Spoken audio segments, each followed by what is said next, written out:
The massacres of Montsegur and Beziers. Cathar 143.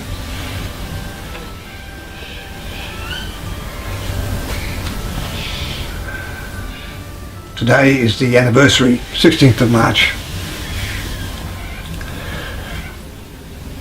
of the Massacre of Montsegur, which occurred 775 years ago.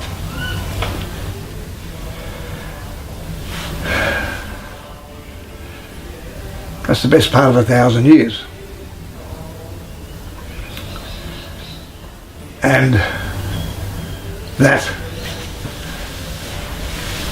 momentous event is resonating once again into the consciousness of more and more people.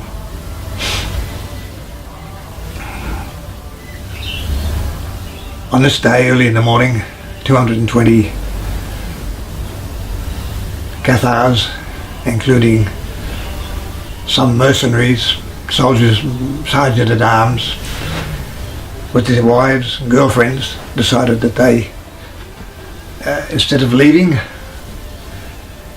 they decided that they wanted to die with their Cathar friends.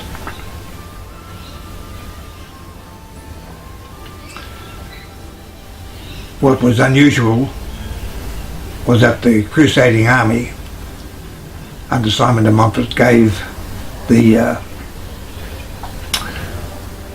Cathars a fortnight's reprieve,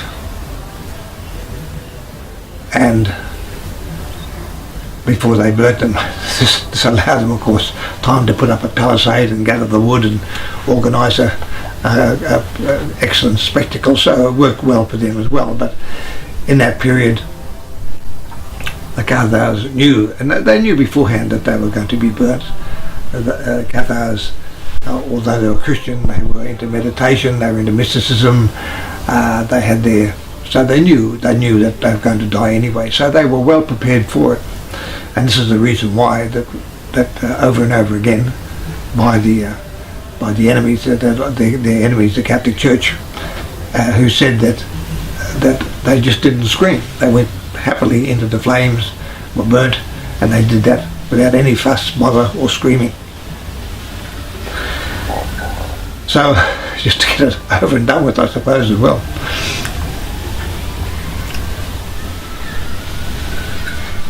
So it was nasty business. And yet,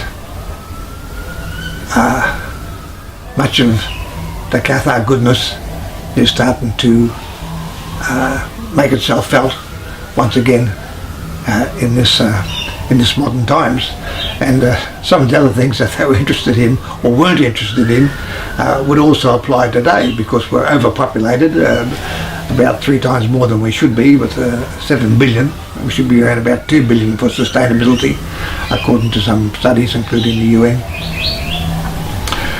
They weren't interested in marriage, they weren't interested in procreation and making babies. They were interested in that individual and their soul, their divine spark, in returning to the source. And the world was a pretty nasty place. It didn't smell too good. Diseases everywhere, vendettas, wars, massacres. And they said, why on earth would you want to bring a child into a world such as this? And various authors have said that if Catharism had taken over, which it looked like it was going to do, certainly in certain areas, that our population, we just wouldn't have had a population. Well, we would have, of course. You can't stop people from having children, but it certainly would have curtailed the spread of population as fast as it went.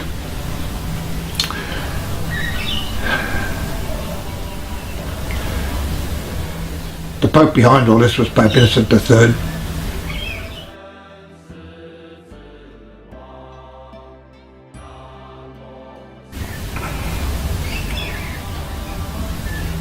And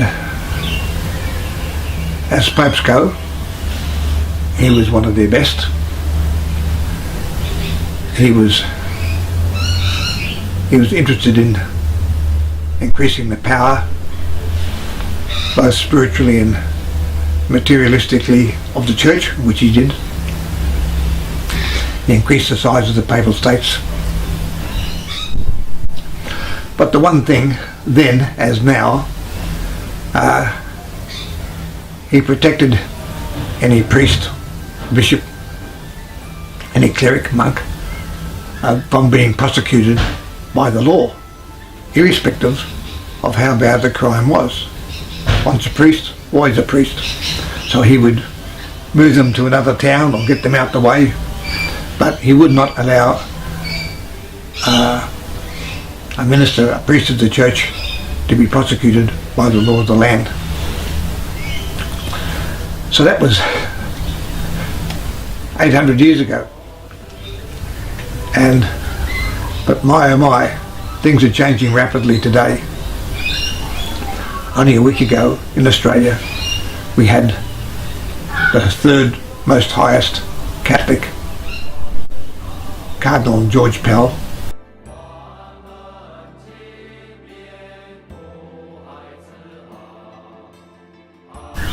Some say he could have been in line for the Pope, but he was very powerful in the Vatican because he was asked by the Pope to take over all the finances and the business side of the church.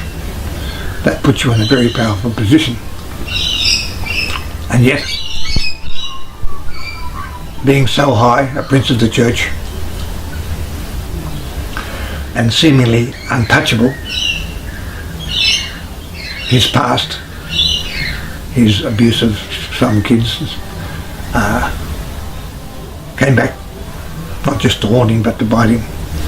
And he's been in prison for 6 years with a non-parole period of 3 years.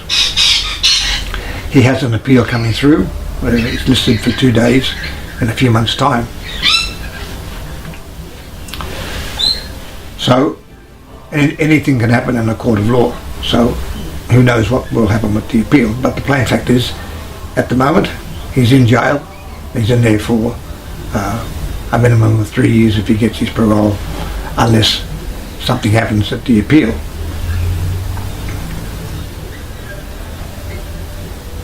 So certainly in Australia, no cleric of any denomination is above the law. But this is now, for the last 1,000 years, clerics have been abusing women. I mean, it was at the stage that all the bishops got together at one stage, because whenever a person's wife went into the confession and confessed to sins, or that she might have committed adultery, and suddenly the priest was around at the house for a little bit more adultery, saying he'd blackmail her or whatever if she didn't come to his dances, and the same with young ladies. And once they said that in confession, so they had a real problem with their hand with these priests with a very high libido. And the thing was, they knew whatever happened, they wouldn't be prosecuted by the law because the Catholic Church wouldn't allow it. And Pope Innocent was one of those popes who wouldn't allow it. But he had a big problem, the Cathars, and especially in the north of Italy and in the south of France. And he did say that 80% of my priests, bishops, are either Cathars or Cathar sympathisers. And the church then, as now, was not exploding but imploding. It was caving in upon itself. In that situation, it was the Cathar heresy. In today's time, it is the abuse of mainly children by thousands of priests worldwide.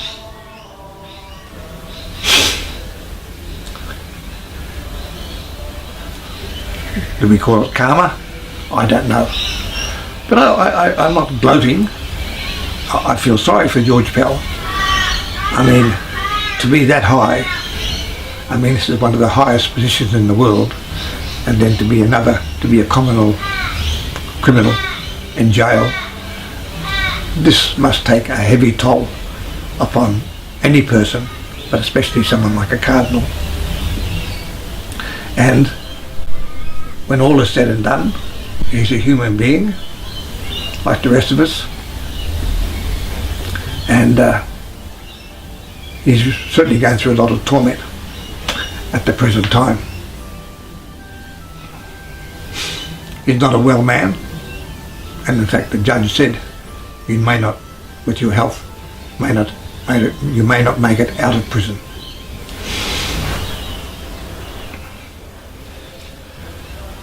So he was the one who instigated the crusade, the Albigensian crusade against the Cathars. And this commenced in 1209. We've spoken about the massacre of Montsegur before.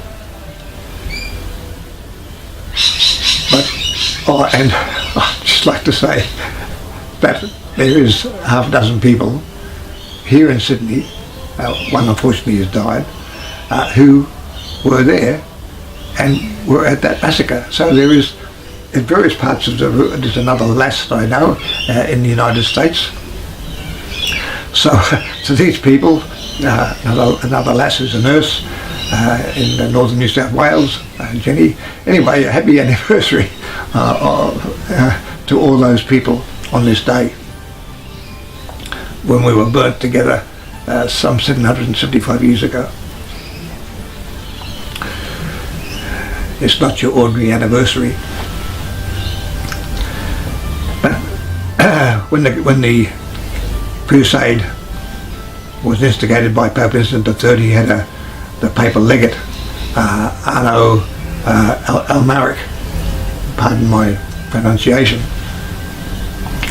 and he was the abbot of Citeaux.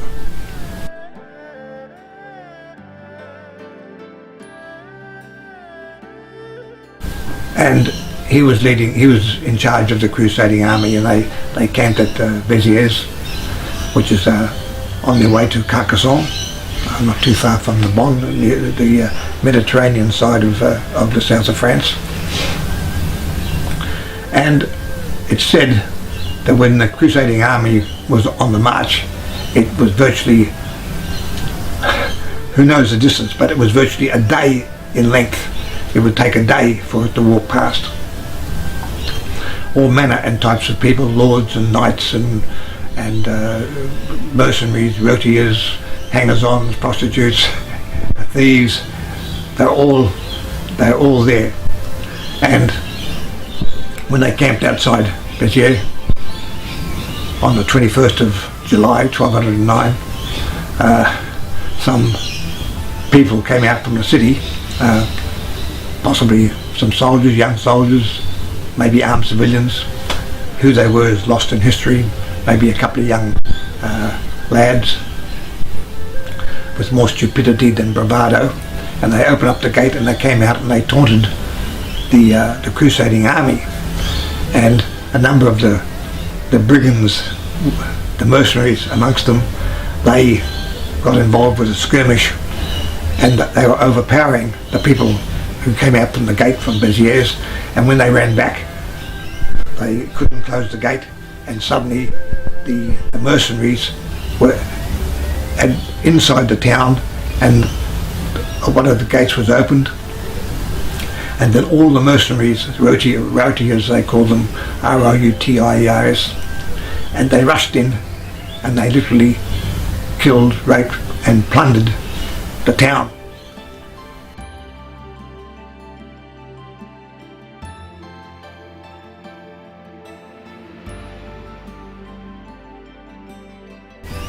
Of course, the lords and the knights heard about this, but of course, for them to go in, they had to don their armour and mount their steeds before they could get into town.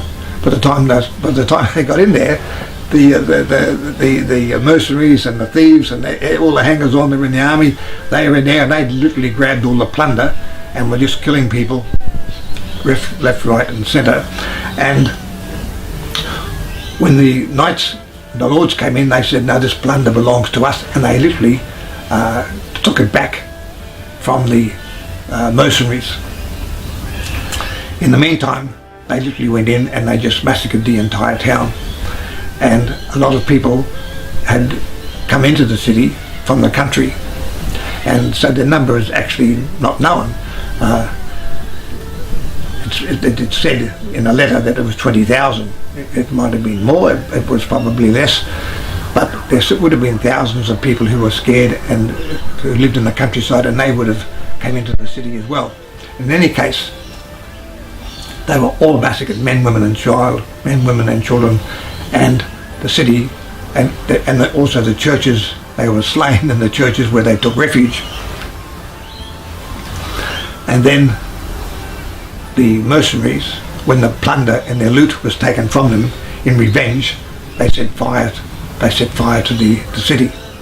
And in doing so, the knights and lords, the crusaders, because of the fire, they couldn't remove the loot from the town, and the plunder was lost to everybody.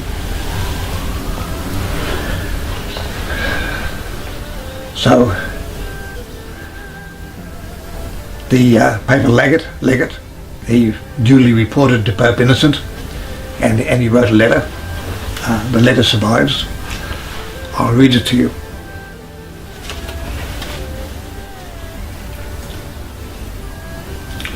Indeed, because there is no strength, nor is there cunning against God. While discussions were going on with the barons about the release of those in the city who were deemed to be Catholics,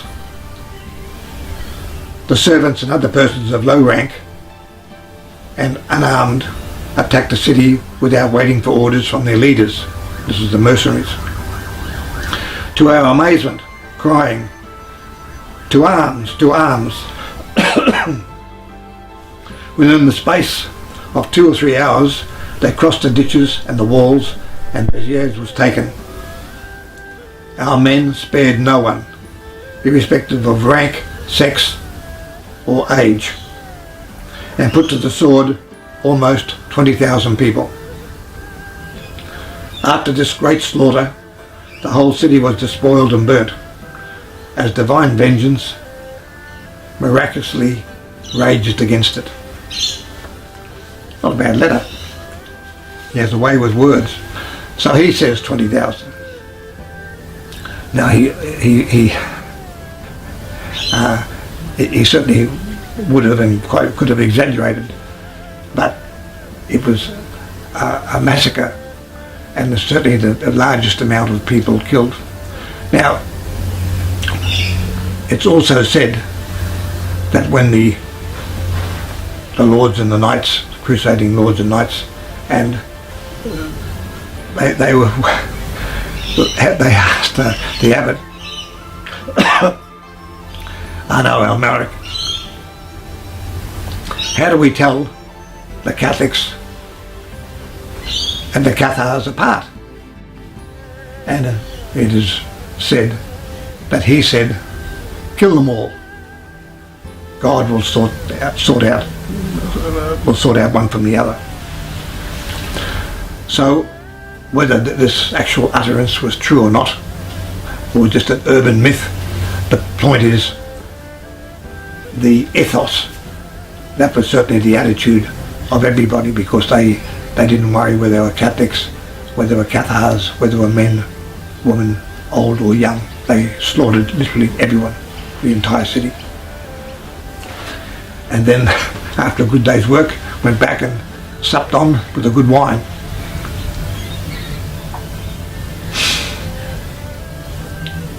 No one knows how many people died through massacres, through being burnt, through the Inquisition, which came later, because the battles and everything that the church could do could not eradicate the Cathars. So eventually Pope Innocent commenced the Inquisition, and as that got better, more and more organised, eventually that was the end of the Cathars. And it's not just the individual Cathar, that if once the Cathar went before the Inquisition, he lost his home, it was burnt, no one could get a decent job for the second generation. They couldn't go to university or anything like this. They literally destroyed, a bit like the mafia. After the mafia learned from the Inquisition. Don't just destroy the person, destroy the entire family. Root out the entire family.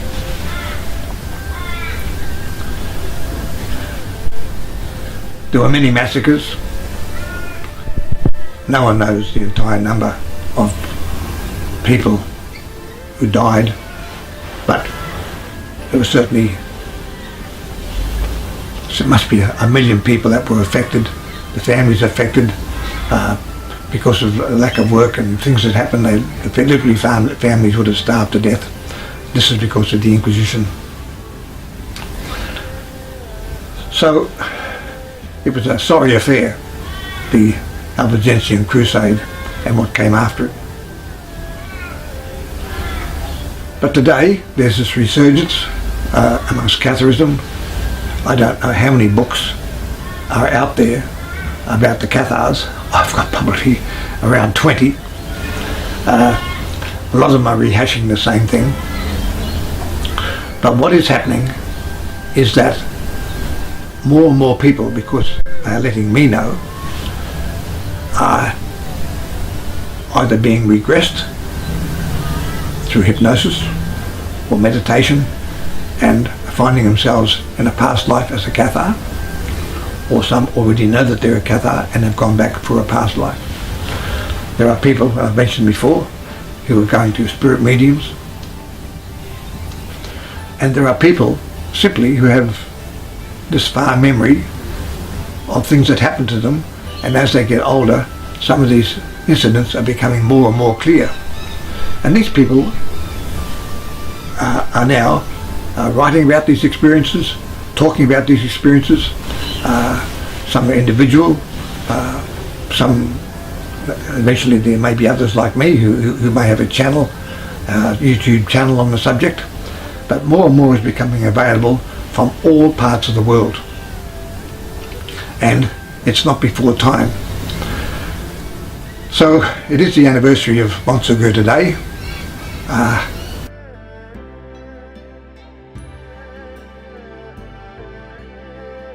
I miss the place. I've been there on a few occasions. I've climbed the mountain now probably 10 times. Oh, by the way, when I was there, I was asking one particular person just how many people would climb Montsegur in a year, because each time that I was there was at least, sometimes there would be 30 cars, but I was never there even on a wet day when there wasn't at least 2 or 3 cars. Anyway, he said that they know there's 80,000 climb Montsegur each year. But there's some people who go a bit earlier and later, so not everybody signs the book, so there'll be more than that.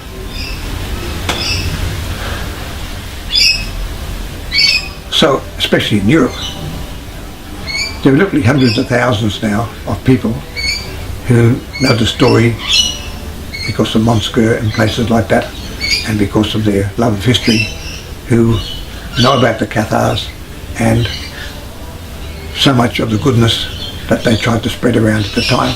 They weren't always right. They were, after all, originally Catholics, and a lot of that came over, but it was an organisation that was dynamic, it was growing, and they weren't frightened to change as they gained new knowledge. Enough on the subject. I'll say happy anniversary, because each time I go there to Montsegur, even though it's a tragedy, I feel not necessarily happiness, but I feel peace and tranquility, and there's a lot of joy in that area. Bye for now.